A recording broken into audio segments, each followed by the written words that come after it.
Granted, Madam President. First, I would like to request a motion for clarification. If the Secretary would be so kind as to read the current Article 479 of the General Health Law, if you would be so kind. The Secretary would read it. If you would be so kind, Secretary, read the referenced article. Thank you very much. The best is that one. Yeah, but if you prefer it, it is the table of all the drugs that you can consume under. Article 479. For the purposes of this chapter, it is understood that the narcotic is designated for strict and immediate personal consumption when the quantity thereof in any of its forms, derivatives, or preparations does not exceed those provided for in the following list. Guidance table of maximum doses for personal and immediate consumption. Of narcotic opium, maximum dose for personal and immediate consumption 2 grams, and diacetylmorphine or heroin 50 milligrams. Cannabis sativa, indica, or marijuana 5 grams. Cocaine 500 milligrams. Lysergide LSD 0.015 milligrams 0. MDA, methylphenidioxyamphetamine. Granular powder or crystal 40 milligrams. 1 unit weighing no more than 200 milligrams in the case of tablets or capsules. MDMA DL34. Methylphenidioxy dimethanoethylamine 40 milligrams. In the case of tablets or capsules, 1 unit weighing no more than 200 milligrams. Methamphetamine 40 milligrams. In the case of tablets or capsules, 1 unit weighing no more than 200 milligrams. How much is that? Thank you very much, Secretary. Very kind. Go ahead, Congressman.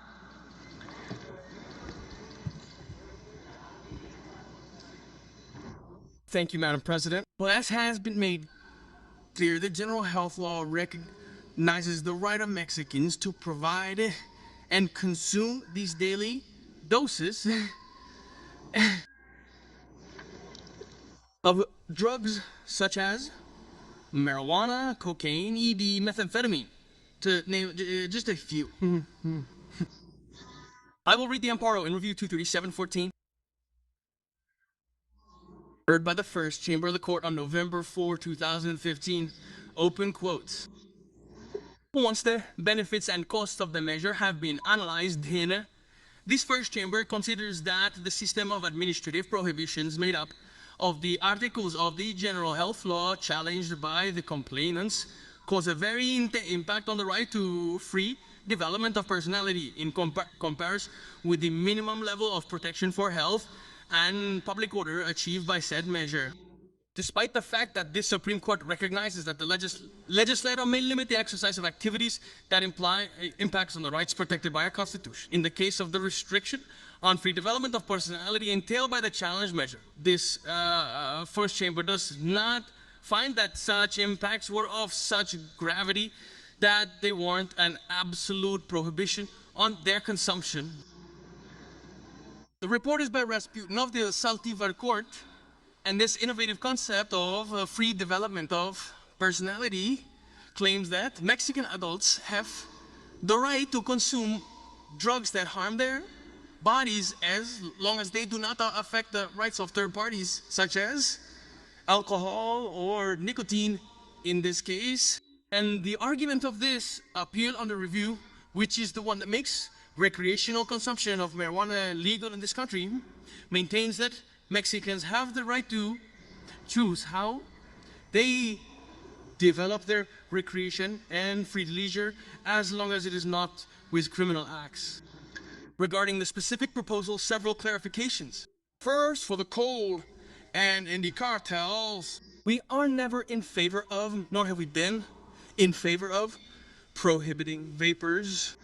First, because we know the Constitution. Second, because we read what we voted for. And third, because what was approved was, in general, the vote that prohibited fentanyl, the same one that López Obrador said did not exist in Mexico, although it was made with the precursors that Alfonso Romo bought from China with the money launderer brother Wanga, who was released by the National Guard and recaptured in Cuba, and with the money laundered by Vector and other financiers of that same fentanyl. We had registered, specifically a reservation to 282 that has a very similar wording to the one presented. That is why we believe this reservation is good. This one in particular, because it proves us right.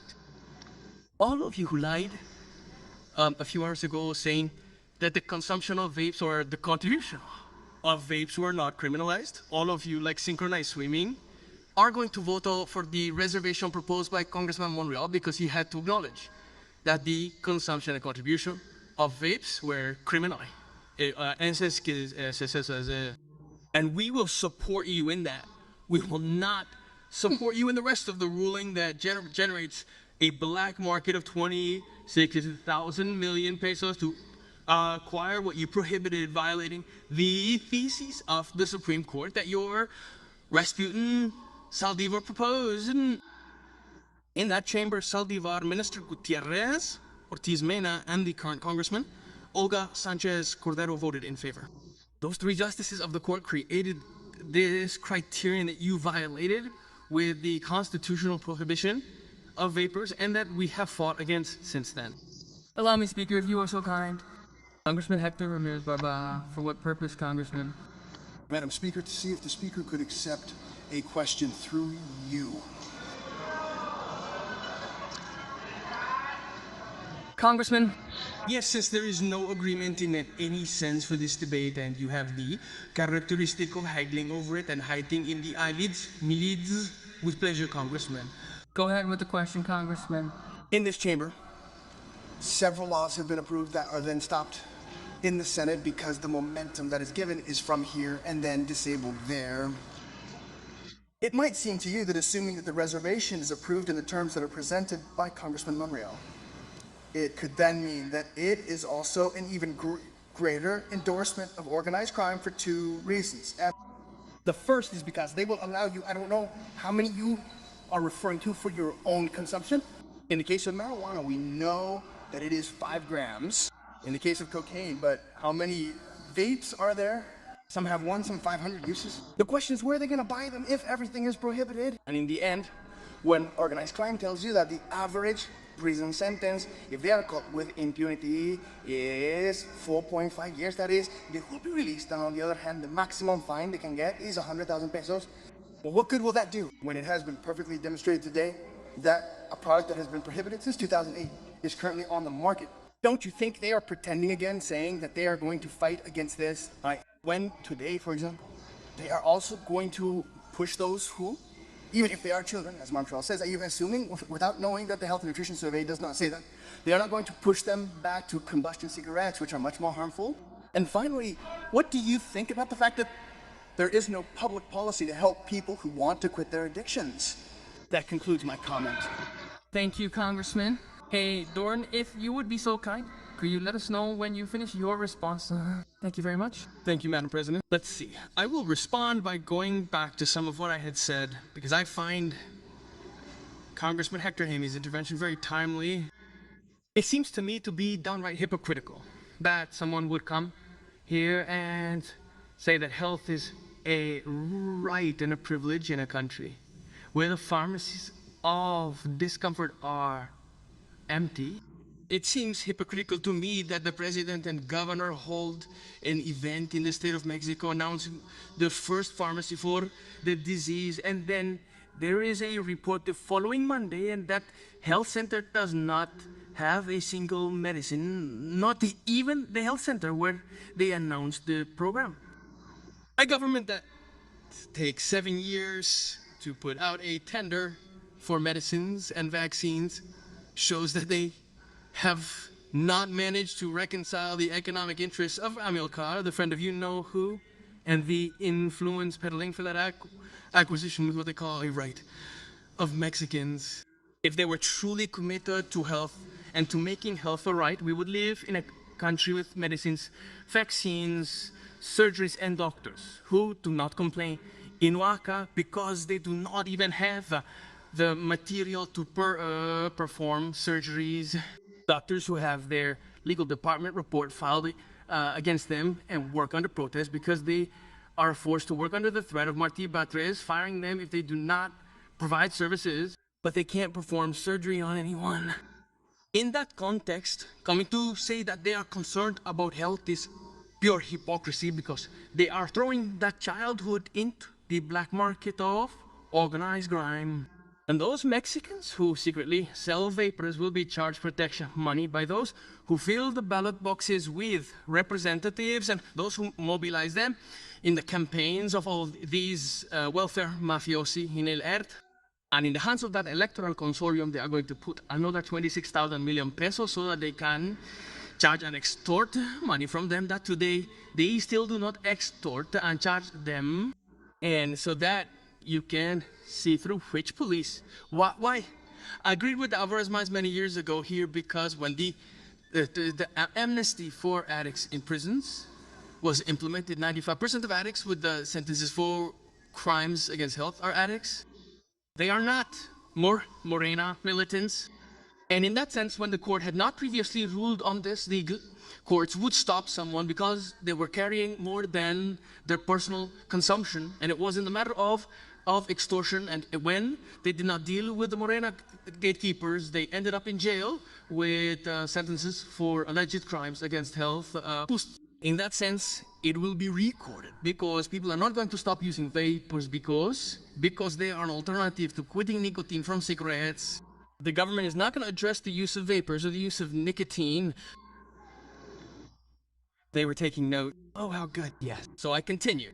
They are not going to address the use of vapors or the use of nicotine or any other chronic degenerative disease. I hope that one day they will explain to our colleagues here, to Salim, what the difference is between a chronic degenerative disease and an infectious disease so that they know why some are more expensive than others. And in that sense, we are going to support this reservation, but it does not solve the problem. It only ensures that no one is sent to jail for carrying drugs. Based on what the Court of Justice, Saldier, Sanchez Cordero, and Gutierrez Ortiz Mena recognized as a right for Mexicans in 2015 on November 4th. We are going to ask, I am finishing, but Madam President, I have already given an answer.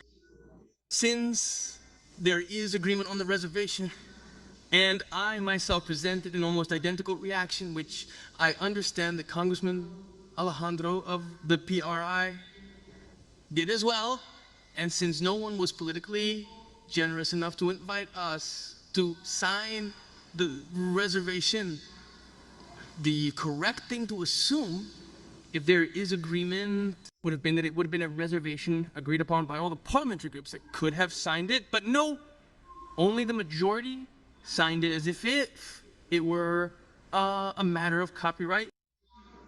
We are going to ask that this vote be taken to the floor, and if they are not mean, they will accept the artificial majority so that it is seen that we are all against criminalizing the contribution of vapors. If their meanness and violence win them over, then they will not accept it. And the vote will be economical, and there will be no record that we are all going to vote in favor of this. Thank you, Mr. President.